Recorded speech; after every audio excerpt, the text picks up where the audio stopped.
Well, the big chainsaw is now on the porch, but it froze up. So we're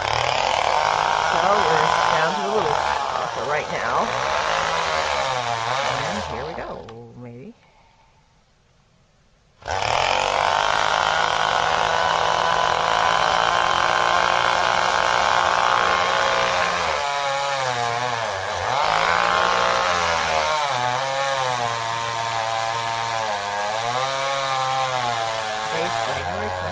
January 17th. Uh-oh, watch out. Here it goes. And it's going the wrong way! Oh my gosh!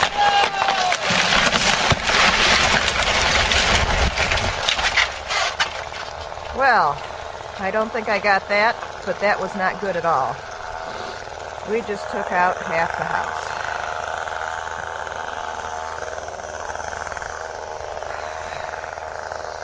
Well,